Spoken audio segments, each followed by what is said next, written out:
Hoy, en 678 Domingo, Aliberti cuestionó al periodismo carroñero. Acá estoy, en uno de los momentos más dolorosos de mi vida. Lo que estoy viviendo me ratificó con creces la gente que me vale la pena y la que no. También me ratificó quienes ejercen periodismo y quienes son una basura técnicamente hablando. No me importa de quién es hijo. Nos enseñó Eduardo tantas veces derechos humanos y la no discriminación. Bueno, el problema de él es su hijo hoy. Quizá si hubiera puesto más energía en su hijo de 28 años, alcohólico, esto no hubiese ocurrido. No puedo entender, hay gente que justifica lo injustificable. Ya sabemos que Eduardo Aliberti es un ladri progresista, un hombre muy humilde, que terminó siendo asesinado por el hijo de Eduardo Aliberti. Ya sabemos que Eduardo Aliberti es un ladri progresista. Gracias por haberme demostrado que no me equivoco en la identificación de la carroña. Ojalá esto sirviera para que de una vez por todas se abra un debate acerca de la ética periodística. Todos somos o podemos ser víctimas de la gente que hace periodismo de esta manera. Gracias a todos. Ustedes saben por qué. Entrevista de Briguer y Casanseu a Julian Assange. Unfortunately, what happens with media organizations, and it's very obvious and pernicious in the United States, but it's true all over the world, is that once they reach a certain size and a certain maturity, they are invited to sit at the table of power. Because they're powerful organizations. I mean, a media organization can shake you down. Nos visita Pedro Briguer. A un año de la tragedia de Once. Hace un año comenzó en este lugar. Aquí comenzó la tragedia.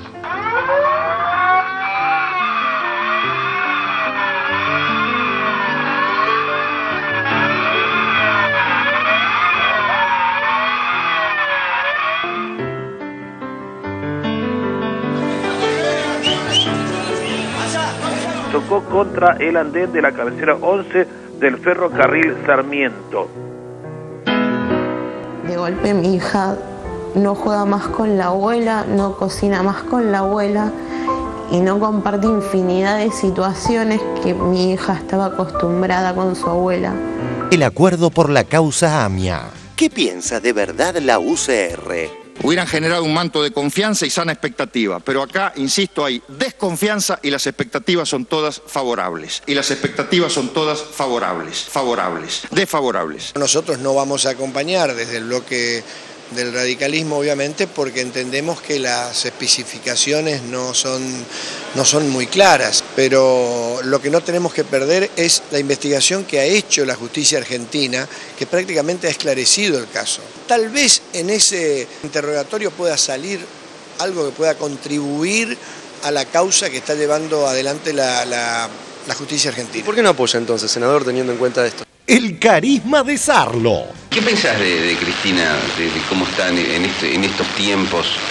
A Cristina le importa mucho ser valorada como inteligente y creo que las destrezas de Dilma, por ejemplo, de las cuales ella carece por completo, no tiene las destrezas que pudo haber, carismáticas que pudieron haber tenido otros presidentes latinoamericanos. Recién estabas enumerando todo lo que no tiene Cristina. ¿Y qué tiene? Carisma, evidentemente, no tiene las destrezas carismáticas que pudieron haber tenido otros presidentes latinoamericanos. ¿Y qué tiene? Carisma, evidentemente. Verbitsky y una interesante comparación. Diario Página 12 por Horacio Verbitsky. Scioli en el laberinto bonaerense sin salida presidencial. El poema de los dones. En vez de incrementar la presión tributaria como el resto de las provincias, Scioli extrajo recursos a los más pobres con el impuesto a los ingresos brutos y subsidió a los más ricos. En ese lapso, los impuestos inmobiliarios rural y urbano pasaron de aportar el 10,9 al 6,6% del total de la recaudación provincial, lo cual puede compararse con el 16,9% de Entre Ríos, donde el crecimiento de la recaudación total rondó el 50%. La política que el gobierno de Sergio Uribarri describe como de equidad y progresividad es la contracara perfecta. Si te veo, amor, del otro lado no voy a dudar. Todo lo que veo, más todo lo que siento. Si te veo, amor, del otro lado yo voy a cruzar. Todo lo que tengo es todo lo que intento. Un carnaval, un río bravo, una calle en contramano, un hospital abandonado, la oscuridad. De corazón yo voy andando de tu mano.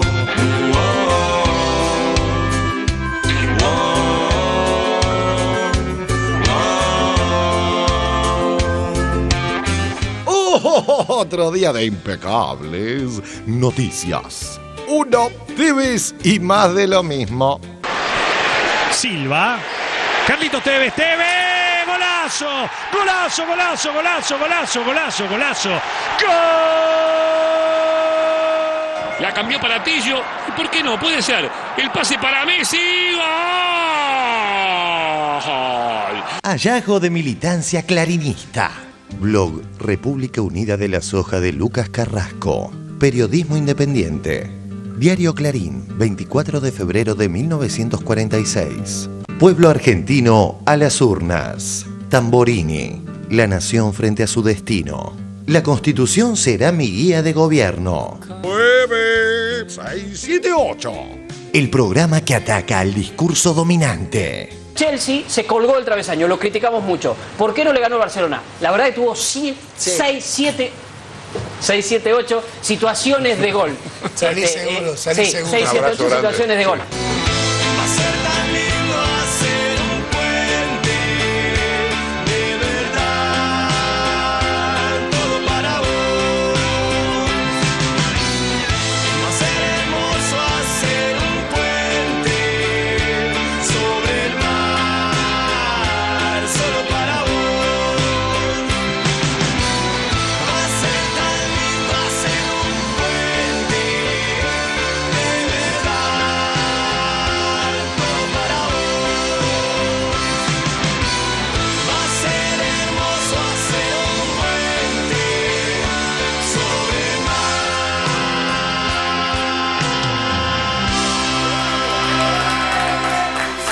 Te veo, amor, del otro lado no voy a dudar. Muy buenas noches compatriotas. Estamos en otra nueva emisión dominical de 678, en un día particular, una efeméride especial, puesto que hoy se cumple un nuevo aniversario del histórico triunfo del 24 de febrero de 1946, cuando el general Perón derrotó al candidato, también en ese momento de Clarín, Tamborini, que tenía por detrás a otro candidato a vice llamado Mosca. Nada es azaroso en estos casos. Bienvenidos, queridos compañeros del panel. Buenas noches. Hoy tendremos un invitado muy especial, un colega muy querido y de alta reputación, Pedro Brigger, que estuvo entrevistándose nada menos que con Julian Assange, el creador de Wikileaks, el hombre que ha hecho más escándalo en los distintos ámbitos del poder a lo largo y a lo ancho del planeta, y que está preso ahí de algún modo en la embajada de Ecuador en Gran Bretaña. Pero vamos a ir al primer informe de esta noche, un informe que tiene que ver con tres formas de la tragedia de la muerte, la tragedia de un destino que se ve involucrado a través de esa muerte, y la tragedia mucho más evitable, ciertamente, en que le plantea a una persona la posibilidad de ser un profesional o simplemente un canalla. Vamos al informe. El trágico accidente en la Panamericana. Aliberti cuestionó al periodismo carroñero. Esto dijo el periodista en su programa radial de ayer. Acá estoy. En uno de los momentos más dolorosos de mi vida, Pablo García es mi hijo. Solo puedo decir que mis sentimientos y el de mi familia acompañan principalmente a los familiares de la víctima. Cuando escribí eso de que no hagan especulaciones, obviamente sabía que no tendría resultado. No se debe condenar de antemano, hay una causa en marcha. Seamos profesionales. Voy a contar un único episodio. Perfil montó una guardia enfrente de mi casa. Semanario Perfil. Los periodistas son la infantería de la curiosidad humana, más allá del interés público que cada tema pueda tener. Esa curiosidad mueve a la profesión. Y ni hablar de los fotoperiodistas. Las guardias fotográficas son su materia prima. Por eso es rutina, no excepción, una guardia en el domicilio de uno de los personajes informativos de la semana. Salí de mi casa, le dije al conductor, discúlpame, no es con vos. El conductor me dijo, Eduardo, no puedo hacer nada, soy un laburante. Enfrenté a la piba, a la fotógrafa. Me saqué. y le dije 2 o 3 veces, ¿por qué me haces esto, hija de puta? La piba me dijo, es mi laburo, trabajo en perfil, entendeme. En medio de la furia, conseguí decirle, pero ponete un límite. Decí que no, busca un trabajo donde no tengas que hacer esto. La piba me dijo, conseguime otro trabajo, y me voy. Se subió al taxi, y se fueron. Lo que estoy viviendo me ratificó con creces la gente que me vale la pena y la que no. También me ratificó quienes ejercen periodismo y quienes son una basura técnicamente hablando. Lo que está claro es que hay una responsabilidad penal a priori de Pablo García, y lo que está claro además es que aprovechan las diferencias ideológicas, editoriales, con el padre de Pablo García, Eduardo Liberti, para ajustar cuentas. Es una postura, lo asumo yo, lo digo yo, de un canalla. No me importa de quién es hijo. Nos enseñó Eduardo tantas veces derechos humanos y la no discriminación. Bueno, el problema de él es su hijo hoy. Quizá se hubiera puesto más energía en su hijo de 28 años, alcohólico, esto no hubiese ocurrido. Es una postura de un canalla. A ver, este caso hoy es, por ejemplo, tapa de Clarín. Tema del día de Clarín. Página 2, 3, 4, 5, con el tema de este accidente. No digo que no sea importante. Ahora, ¿es para llevarlo a este despliegue? Ayer fue lamentable en el aspecto también del tratamiento, fue miserable, un ladri progre, le dijo Feynman, cualquier cosa. No puedo entender, hay gente que justifica lo injustificable. Ya sabemos que Eduardo Aliberti es un ladri progresista, un hombre muy humilde, que terminó siendo asesinado por el hijo de Eduardo Aliberti. Ya sabemos que Eduardo Aliberti es un ladri progresista. Recomiendo por la negativa, por supuesto, una columna de Darío Gallo hoy en Clarín. La verdad que es de lo peor que leí en los últimos 25 años de periodismo. Diario Clarín por Darío Gallo. Si no fuese por la tapa de Muy y por los periodistas que comenzaron a hurgar hasta llegar a la identidad del conductor, tal vez la familia de Rodas no hubiese encontrado una explicación de lo sucedido.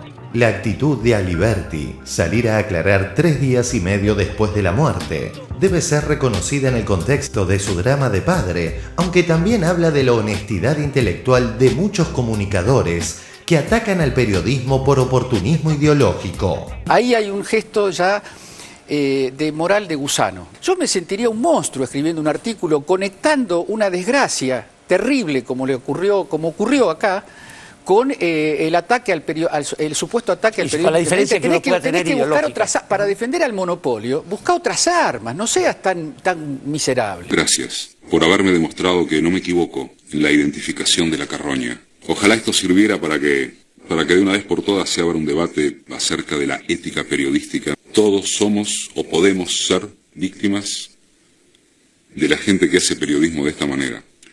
Gracias a todos. Ustedes saben por qué. Terminó de declarar Vanessa Iglesias, que es la empleada del peaje que vio llegar a Pablo García. Y lo importante, que ratificó lo que ya había dicho en primera instancia. El acusado llegó con su auto y le dijo, acá tengo un atropellado. Es decir, que él avisa de la situación. Muchos medios hicieron eco de una versión que parecía graciosa. Él sacó 100 pesos y lo que me querés cobrar por 2. Cuando la empleada le dijo que había una persona que estaba allí en el asiento del acompañante, lo que dijo el conductor fue, ¿qué? ¿Tengo que pagar peaje por los dos? Llegar al peaje y hacer un chiste, me vas a cobrar por el muerto también.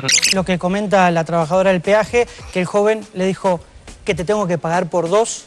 Y además cuando llega un peaje se le ocurre hacer un chiste. El acusado llegó con su auto y le dijo, acá tengo un atropellado. Es decir, que él avisa de la situación. Muchos medios hicieron eco de una versión que parecía graciosa. Él sacó 100 pesos y lo que me querés cobrar por 2. ¿Qué querés, que te pague por 2? ¿Qué es lo que pasa? ¿Tengo que pagar por los dos? ¿Qué, tengo que pagar por las 2 personas? ¿Qué quieren, que pague por 2? Cuando pasa el peaje le dice, me vas a cobrar por 2 o por 1.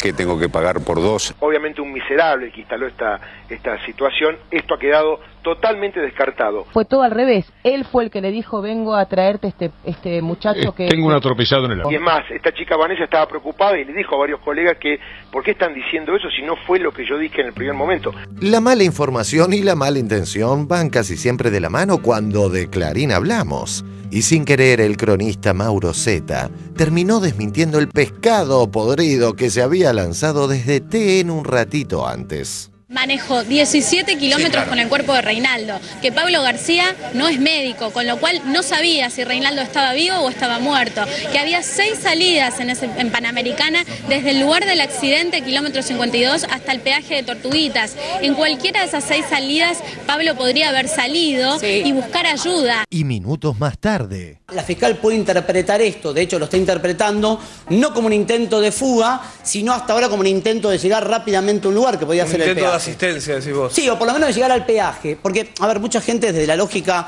tranquilo, tomando café en la casa, dice, pero tenía 6 bajadas para bajar y pedir ayuda. Había 6 salidas en Panamericana. En cualquiera de esas 6 salidas, Pablo podría haber salido y buscar ayuda. Mucha gente desde la lógica, tranquilo, tomando café en la casa, dice, pero tenía 6 bajadas para bajar y pedir ayuda en un hospital a la vuelta o ahí pegadito a la Panamericana. Hay que ver si el chico, el acusado, conocía que había hospitales en la zona.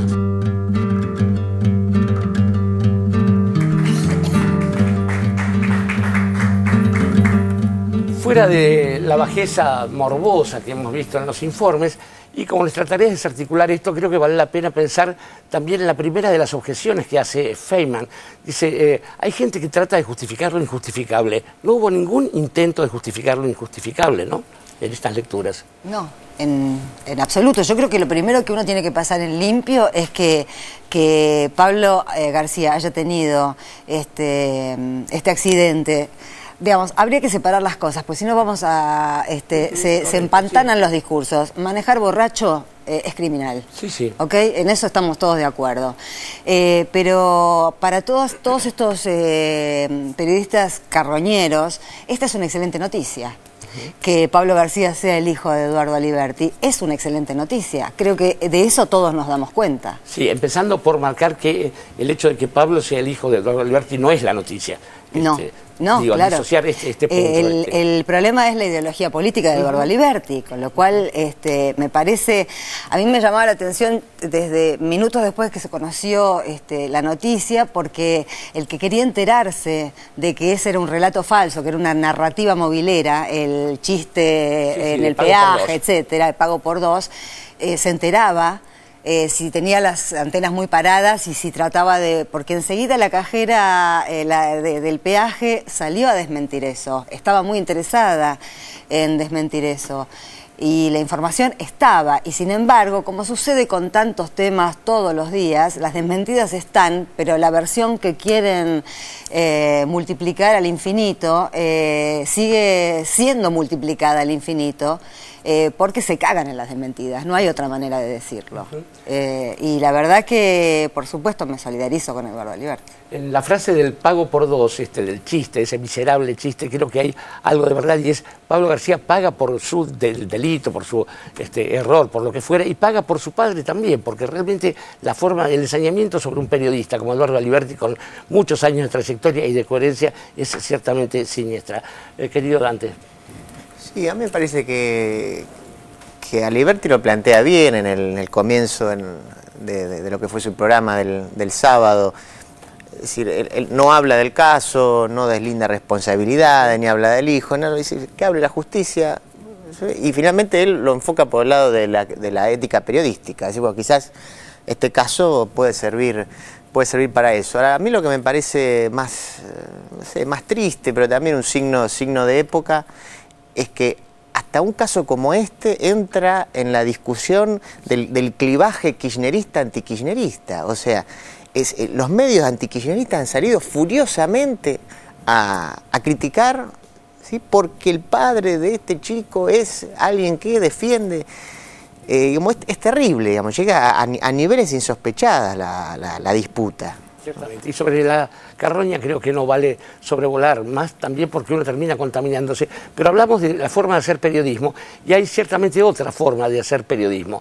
En Canal 7 se ha emitido una entrevista, la entrevista que le hizo Pedro Brigger a Julian Assange, y ese es nuestro segundo informe, una entrevista exclusiva, la figurita difícil del periodismo en este momento, el hombre encerrado allí en la embajada ecuatoriana en Gran Bretaña. Vamos a ver la entrevista y vamos a dialogar después con el autor de la entrevista. Wikileaks. Habló Julian Assange. quien está encerrado en la Embajada de Ecuador en Londres por haber destapado la olla que el establishment internacional quería mantener bien tapadita, habló en exclusiva para la TV pública. Aquí, un breve resumen de los dichos de Assange.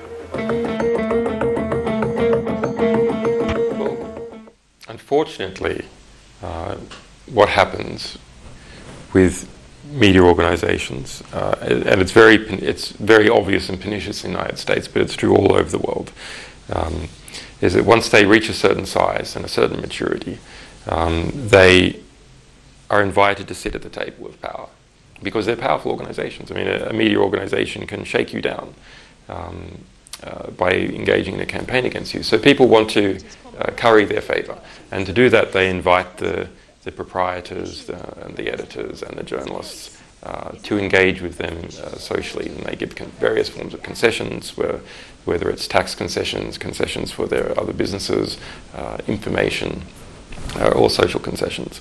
And so after a while, powerful media organizations cease to hold the most powerful institutions in their country to account, and rather see themselves as part of the same family, as part of the same establishment. And unfortunately that seems to be inevitable. The only way to avoid this is by competition between different media organizations and an ever-going renewal of organizations. They, after a while, they develop power and then become corrupted by the power. Do you think this was also important when the British police thought or wanted to enter the embassy, that several Latin American institutions debated this issue as a bloc? I think it was the only bloc that had a debate around it. It was extremely important. It's hard to overestimate or over-describe the degree of its importance. We had, in this embassy, surrounded by police at 3 a.m. in the morning, dozens of police.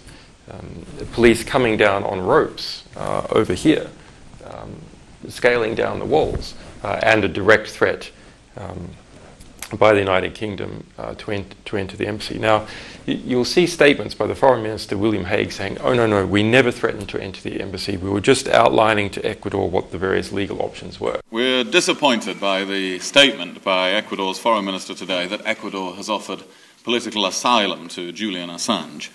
We're not making any threats. I think if you saw, I think people have seen the note handed over by our diplomats in Ecuador. There's nothing threatening. We're committed to working with them amicably to resolve this matter, that we're prepared to continue to engage with diplomatic discussions. This is all part of the note. Okay, now this is a very typical British spinning. So the threat was that they would delist the embassy as an embassy.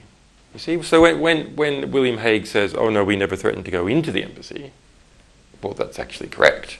What the threat was that they would instantaneously cease to recognize the embassy as an embassy and then go in. Con relación a los Wikileaks y la Argentina, recordemos que en el libro ArgenLeaks de Santiago O'Donnell había un material más que jugoso que obviamente los medios corporativos de aquí lo ignoraron, ya que no quedaban muy bien parados. Capítulo Clarín 1. 2 meses después del voto no positivo de Cobos, el grupo Clarín le transmitió a la embajada estadounidense que tenía la batalla con el gobierno prácticamente ganada. José Aranda, vicepresidente del grupo, fue el encargado de transmitir el mensaje. Lo hizo con estos términos: muchos gobiernos han intentado debilitar al grupo Clarín, pero ninguno lo ha conseguido. La ley de medios no puede salir. El gobierno ni siquiera se va a animar a presentarla, al menos no por ahora. Después hay una parte ahí en el libro que cuenta como el contador Aranda medio que se burlaba de Mariotto, porque decía, bueno, parece que Mariotto sigue empujando el tema, pero pasea por provincias que no son nada importantes como Tierra de Fuego. Como diciendo, viste, mirá qué idiota está ahí y esta ley no va a salir, ¿no? Y después la ley salió. Aranda había sido tan convincente en su explicación de por qué el gobierno iba a cajonear la ley, que el autor del cable subtituló la sección dedicada al tema como Ley de Medios. El susto ya pasó.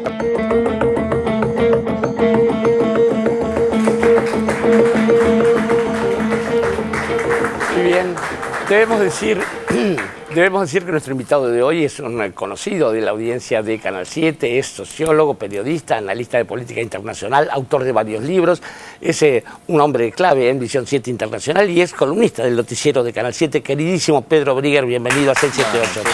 Un gusto estar con ustedes. Pedro, has conseguido la figurita difícil, decía yo antes. Hay cientos de periodistas que están buscando llegar hasta Julian Assange en la embajada ecuatoriana.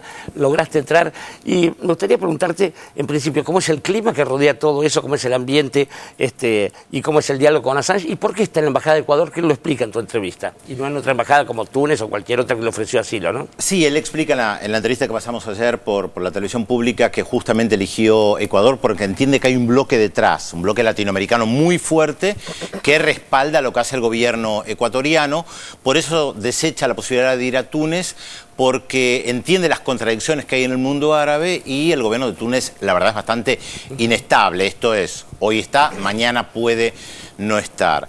Eso en primer lugar. El clima por afuera, ahora que él está ya hace varios meses asilado, es muy británico, muy tranquilo, es una calle en una zona muy importante de Londres, a metros nada más de la tienda Harrods, una tienda emblemática, lujosa de Londres, un edificio de 6 plantas, 6, 7, 8 plantas, que está con el ladrillo típico británico rojo, todo prolijo, los balcones y todas las ventanas prolijamente pintadas de blanco, o sea, realmente una pinturita, muy pocos policías. Hay uno en la puerta, muy cordial, hay uno en el lobby, pero pasan casi uno, ni los mira. Y fuera del edificio me fijé, había 2 o 3 en un callejón, pero la verdad muy discreto.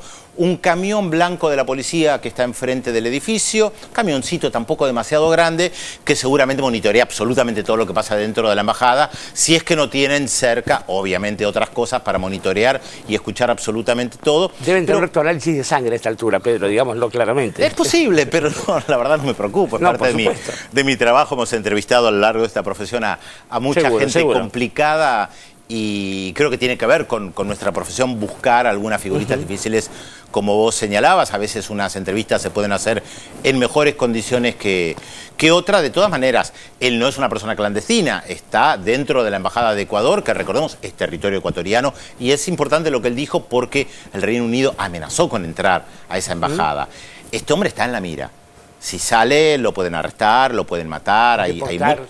Claro, o sea, hay muchas cosas que le pueden pasar porque él reveló información clasificada, por supuesto, que afecta a la hora.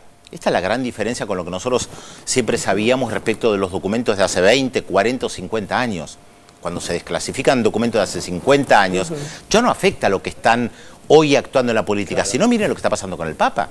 Gran parte de lo que se dice que tiene que ver con la renuncia del Papa, muchos sostienen que tiene que ver con los problemas que hay dentro del Vaticano y no con una decisión personal por la edad o por lo que fuere. Que esto se diga 50 años después de un Papa que renunció, queda para los historiadores, para los que se dedican a investigar estos temas. Es una entrevista muy larga la que hiciste con Julian Assange. Digo, si tuvieras que elegir 3 o 4 puntos clave, no sé, su candidatura al Senado, digo, ¿cuál es su futuro? ¿Cuáles marcarías para poder ponernos al tanto de ese resumen? Una, la preocupación que él tiene por la persona que le transmitió los datos, porque al fin y al cabo lo que él hace es divulgar aquello que un soldado estadounidense le da. Está muy preocupado por el futuro de Bradley Manning, que está encarcelado en los Estados Unidos. En segundo lugar, me parece que tiene una visión interesante respecto de la geopolítica internacional, producto de la lectura seguramente de alguno de los cables, y de una visión de una persona que nace en Australia, pasa por Europa, entiende que en América Latina está pasando un proceso muy político interesante, por eso elige la Embajada de Ecuador. Recordemos un edificio además muy pequeño, ¿no? Que de un lado está la Embajada de Colombia y del otro lado está la Embajada de Ecuador. Y él pone el acento en que la tecnología, yo no soy un experto en tecnología, pero todas estas revelaciones son como muy importantes, y que hay una nueva era de la tecnología que tal vez va más allá de los movimientos sociales en las calles, porque mucho se maneja por las redes sociales. Imaginaba el alivio de Assange con la reelección de Correa, ¿no? Seguramente, ¿no? Probablemente si Correa hubiera perdido, algunos de los otros sectores hubieran tomado un camino diferente. Creo que él lo evaluó seguramente. Él habrá conversado con algunos intelectuales británicos para ver a dónde ir. No eligió al azar, fue una decisión inteligente de su punto de vista. ¿Y cuál es la perspectiva de él? ¿Qué posibilidades tiene por delante de ahora en más? Es una buena pregunta que nadie puede responder. Él es consciente que se puede quedar por mucho tiempo, que la elección al Parlamento australiano no le va a dar inmunidad, nosotros se lo preguntamos también, no le va a dar inmunidad. Y hubo casos de gente que ha estado años asilado, claro, en embajadas sin poder salir, exactamente, la Embajada de México, hasta que le dieron un salvoconducto. O sea, hay casos de gente que ha estado años encerrado en una embajada, por lo tanto, esto puede suceder. Ahora, Pedro, perdón. Nora Beira. Sí, con respecto al rol que él desempeñó como gran editor de los Wikileaks, ¿no? Él representaba un grupo también. Hay evidentemente una decisión y una vocación ejemplificadora en lo que le están haciendo a Assange para que esto no siga adelante, porque evidentemente develaron y pusieron en jaque y pusieron en evidencia la vulnerabilidad de todo un sistema. Sí, lo mismo ha pasado con aquellos que decidían bajar música y entregarla libremente o cobrar muy poquito. Me parece que son sanciones ejemplificadoras para algo que ya parece inmanejable, porque las redes, otra vez, yo no soy experto en tecnología, pero una cosa sucede a la otra y ante cada traba aparece algo superador. Por lo tanto, el famoso copyright prácticamente, uno puede decir, deja de existir. Esto es el anti-copyright, es poner el material a disposición de absolutamente todos. Lo que pasa que no es lo mismo decir, yo mi libro lo pongo en la web y lo puede leer cualquiera, que poner en las redes sociales o en la web documentos secretos de todas las embajadas estadounidenses en el mundo. Pedro, vos recién hablabas en el reportaje, en algún momento reflexionó acerca del periodismo de las empresas periodísticas Assange. ¿Cómo involucra al periodismo en sí esta nueva, digamos, tecnología, las redes, que consiguen una información de primera agua mucha más allá de los grandes medios? Y mira, él considera que contribuyó a frenar la guerra en Irak. Si esto es verdad o no, es motivo de debate, pero él está convencido de eso cuando, recordemos, periodistas de los principales diarios de los Estados Unidos eran el brazo mediático de la guerra, de la misma manera que lo fue la CNN en la primera invasión a Irak y a Kuwait, cuando expulsaron a las tropas norteamericanas a las tropas iraquíes de Kuwait, así se dice, y también en la invasión en el 2001 a Afganistán o en el 2003 a Irak. Ahí hay otro rol. De hecho, en Estados Unidos hubo un gran debate respecto de estos periodistas que acompañaron las tropas o los periodistas que respondían directa o indirectamente al Pentágono. Hay anécdotas que se han contado en más de una oportunidad. La CNN fue montada en los jeeps de la avanzada norteamericana. Claro, y periodistas del New York Times, también 2 años después, el New York Times salió un editorial a reconocer que se habían equivocado respecto de la evaluación de la información que estaban recibiendo, cuando había un juego perverso, porque esto está además documentado desde los agentes de los Estados Unidos iraquíes que le daban la información, le daban la información al New York Times desde el Pentágono o el Departamento de Estado del New York Times lo publicaba y después aparecían los representantes del Pentágono diciendo, como dice el New York Times, fuente inobjetable, esto es así o así, hay armas químicas en Irak. Por lo tanto, esta era una maniobra. Y la gente del New York Times tiene suficiente experiencia como para saber cuándo detrás de estos hay maniobras. Pedro, ¿cómo se ve él mismo? ¿Cómo se presenta él? ¿Él se presenta como periodista? ¿Se presenta como otra cosa? Él se considera periodista, sí. Él es un periodista. Y desde ese punto de vista, digamos, ¿qué evaluación hace él del periodismo hoy? Mira, yo no tuve oportunidad para hablar con él de eso, porque esto lleva a otro debate filosófico. En el nuevo libro que él acaba de publicar, él deja traslucir un poco esto, porque habla mucho de la nueva función a través de la tecnología y las redes sociales. Lo que pasa es que él está también muy preocupado por este monitoreo mundial que hay a través de Google, Facebook o diferentes tecnologías que se han desarrollado. Él menciona de Sudáfrica para monitorear absolutamente todas las llamadas telefónicas, todo lo que uno hace. Él está muy preocupado por eso. Por eso hay una vinculación con la política muy fuerte. O sea, no solamente hay una inquietud periodística. Él interviene en política, él considera que interviene en política, es mi interpretación de lo que él está haciendo, por supuesto, por eso también decide presentarse a las elecciones en Australia. Además considera que tiene apoyo social importante, eso habrá que verse. Nosotros quisiéramos seguir interrogando a Pedro Brigger largamente, e incluso con luces y esas cosas como le pasó a Julian Assange, y peor aún a Bradford Manning, pero Pedro tiene compromisos ahora profesionales en un ratito en otro canal, así que vamos a agradecerle esta visita. Supongo que quedó alguna cosa. ¿Hay que seguir en Google y Facebook o esta cosa es muy peligrosa para nosotros los argentinos? Yo creo que todo es muy relativo. Creo que no pueden frenar los procesos sociales. Los procesos sociales siempre estuvieron intervenidos por agentes de inteligencia en todo el mundo. Siempre se recuerda que en la Revolución Rusa de 1905 había un cura, el cura Capón, que trabajaba para los servicios de inteligencia y no pudo frenar la revolución. Muchos movimientos sociales están intervenidos, monitoreados, seguidos, pero cuando hay una gran fuerza social, yo creo que ni siquiera eso lo puede frenar. No bajar los brazos ni apagar las computadoras significa claro, esto. Pedro Brigger, ni preocuparse por prender la computadora, por supuesto. Pedro Brigger, muchísimas gracias por esta visita. Gracias a ustedes, por supuesto. Vamos a ir a un corte y enseguida volvemos con más 678. Soy Maradona contra Inglaterra, anotándote 2 goles. Soy lo que sostiene mi bandera, la espina dorsal del planeta en mis cordilleras. Soy lo que me enseñó mi padre, el que no quiere a su patria, no quiere a su madre. Soy América Latina, un pueblo sin pierna pero que camina. Oye, tú no puedes